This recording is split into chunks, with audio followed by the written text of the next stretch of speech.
પરીક્ષિત કહે છે કે હે ભગવાન, ખરેખર ભગવાનની કંઈક કૃપા છે કે આ બધું રહસ્ય હું જાણી શક્યો, નહીં તો હું તો સમગ્ર મારું જે આખું જીવન ગયું એ પ્રજાની સેવામાં ગયું છે, રાજ્યનો કાર્યભાર સાંભળવામાં જયું છે. ભગવાન માટે અને મારા જીવાત્માનું કલ્યાણનું તો મેં કદી વિચાર્યું જ નથી.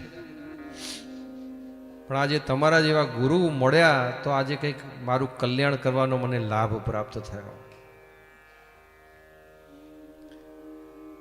એટલે સુખદેવજી મહારાજ કહે છે કે તારું એકલાનું જીવન પરીક્ષિત આવું નથી. સમગ્ર જીવનના જેટલા જીવાત્માઓ છે ને એ બધા એમનું જીવન આવી રીતે જ જાય છે.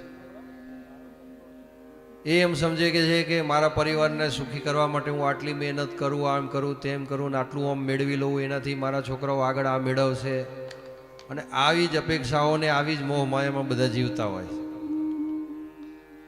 પણ વાસ્તવની અંદર એ છે કે જે સર્ગ લક્ષણ મેં તને જે સંભળાવ્યું એનાથી બીજું ભગવાનનું લક્ષણ છે વિસર્ગનું,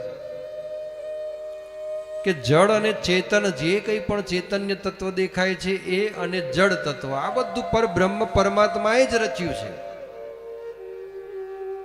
અને પરબ્રહ્મ પરમાત્માએ આ જે રચ્યું છે તો એમને કલ્પના તો હોય ને કે જે હું આ જીવાત્માને આ જગતમાં મોકલું છું તો એને રહેવાનું સ્થાન જોશે, એને જમવાનું સ્થાન જોશે, બધું પરબ્રહ્મ પરમાત્માને ચિંતા છે. અને જેટલા જીવાત્મા પરબ્રહ્મ પરમાત્માએ આ જગતની અંદર આ સૃષ્ટિમાં બનાવીને મોકલ્યા છે એ બધાય જીવાત્માને પરબ્રહ્મ પરમાત્માએ રહેવાનું સ્થાન આપ્યું છે. તારા જેવા જે રાજા છે એને મોટો મહેલ આપ્યો છે, કોઈ મધ્યમ પરિસ્થિતિનો માણસ છે તો એને એ પ્રમાણેનું મકાન આપ્યું છે, નિર્ધન પરિસ્થિતિનો માણસ છે તો એને એ પ્રમાણેનું રહેવાનું સ્થાન આપ્યું છે. અને માત્ર જીવાત્મામાં મનુષ્ય એકલાને નહીં, પણ બ્રહ્માજીએ 84 લાખ યોનિઓ જે છે એ 84 લાખ યોનિ બનાવી છે. તો 84 લાખ યોનિના જેટલા જીવાત્માઓ છે એ પછી પશુ હોય, પક્ષી હોય, કીટ હોય, પતંગ હોય, કોઈ પણ જેટલા જીવાત્માઓ છે એ બધાય જીવાત્માને રહેવાનું સ્થાન પરબ્રહ્મ પરમાત્માએ આપ્યું છે. અને ખાલી રહેવાનું સ્થાન આપ્યું છે એટલું નહીં, પણ એ જીવાત્માનું પોષણ એ પણ પરબ્રહ્મ પરમાત્મા કરે છે. તો આ એમની કેવી માયા છે તું જોતો ખરો. કીડી હોય એને કણ પણ મળી જાય, અને હાથી હોય એને મણ પણ મળી જાય. કોઈ પણ માણસ જે છે એ ભૂખ્યો ઉઠે છે પણ ભૂખ્યો સૂતો નથી. એની અન્ન અને જલની વ્યવસ્થા પરબ્રહ્મ પરમાત્માએ પહેલાથી જ કરી દીધી છે. જીવાત્મા આ જગતમાં આવ્યો પણ નથી હોતો, એના પહેલા પરબ્રહ્મ પરમાત્માએ એની અન્ન અને જલની વ્યવસ્થા કરેલી છે. અને આપણે બધા મારું મારું મારું કરીને આપણે એક દિવસ મરી જઈશું. પણ આ તમે વિચાર તો કરો, અહીંયા બ્રહ્માજીની આખી સૃષ્ટિનું સર્જન કર્યું અને જેટલા જીવાત્માઓ જે છે, અને એ જીવાત્માને જ્યારે આ બધું પરબ્રહ્મ પરમાત્મા જે છે એ આપ્યું તો આપણે કેટલી બધી ચિંતાઓ કરીએ છીએ. આમ થઈ જશે, તેમ થઈ જશે, ધંધામાં નુકસાન આવ્યું, હવે શું કરીશું, અથવા તો મારે તો આ પ્રમાણેની પ્રગતિ કરવી હતી પણ થઈ શકી નહીં, હવે હું શું કરીશ, મારા છોકરાઓ શું કરશે, કેવા કેવા વિચારો આપણા મગજમાં આવે છે. પણ અહીંયા આ બધા કોઈ વિચાર કરવાના નથી. જે બધું ચાલી રહ્યું છે ને એ પરબ્રહ્મ પરમાત્માની કૃપાથી જ ચાલી રહ્યું છે. અને જેટલા પણ જીવાત્મા છે એની વ્યવસ્થા પરબ્રહ્મ પરમાત્માએ કરી દીધી છે. આપણે આપણા મોહની અંદર ગાડી, બંગલો, ભૌતિક સુખ આ બધું જોઈએ અને એના માટે નિરંતર ચિંતાઓ કરીએ છીએ. પણ ભગવાને અન્ન અને જળની વ્યવસ્થા, વસ્ત્રની વ્યવસ્થા બધું ભગવાને કરી જ દીધેલું છે. એની તમારે કોઈ ચિંતા કરવાની જરૂર નથી. આજ સુધી તમે વિચાર કરો કે જેની ખિસ્સામાં એક રૂપિયો પણ ના હોય અને એના ત્યાં એના દીકરા કે દીકરીનો પ્રસંગ આવ્યો હોય તો ક્યારે રોકાયો છે, જોયો છે કે રોકાયો હોય?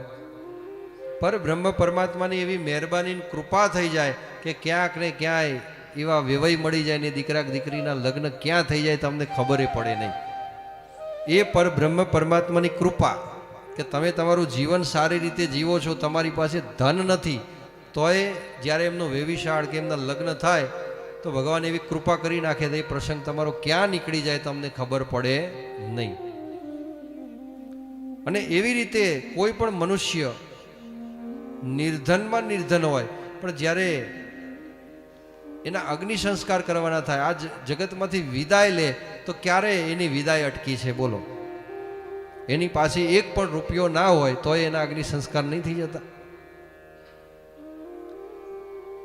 અને આપણે આપણું મારું મારું માનીએ છીએ, પણ આપણે તો પરોપકારી જ. દરેક જીવ પરોપકારી છે,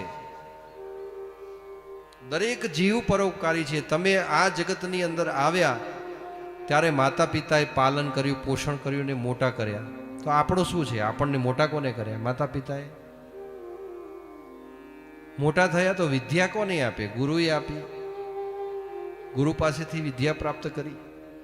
ગુરુ પાસેથી વિદ્યા પ્રાપ્ત કરીને આગળના સ્ટેજમાં જો યુવાન થઈ ગયા અને તમારા લગ્ન થયા, તો લગ્ન થયા તો કન્યાનું દાન કોને કર્યું? સસરાજીએ.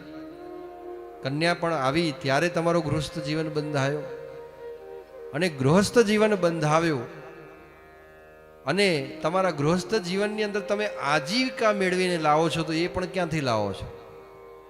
પરબ્રહ્મ પરમાત્માની કંઈક કૃપા છે ત્યારે તમે તમારા જ્ઞાનને પ્રજ્વલિત કરી શકો છો. કાં તો તમે નોકરી કરતા હો અને તમારી બુદ્ધિ ક્ષમતાથી તમે ગૃહસ્થ જીવન ચલાવો છો, અથવા તો તમે વ્યવસાય કરો છો, તો વ્યવસાયની અંદર જે બળ પૂરું પાડે છે કોણ કરે છે? પરમાત્મા પૂરું પાડે છે.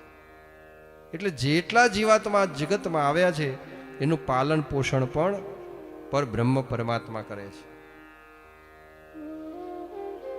અને જે જીવ આ જગતમાં આવ્યો છે એ એની કર્મ વાસના અનુસાર ચાલે છે, અને આ જગતમાંથી જાય છે ને પરમાત્માનું નામ નથી રટતો, તો જ્યારે એની જે કર્મ વાસના એ જીવાત્માને રહી ગઈ હોય છે, એ ભગવાન એ યોનિમાં એ જીવાત્માને અવતાર આપે છે, જેને ભગવાનનું ઉતિ લક્ષણ કહેવાય છે.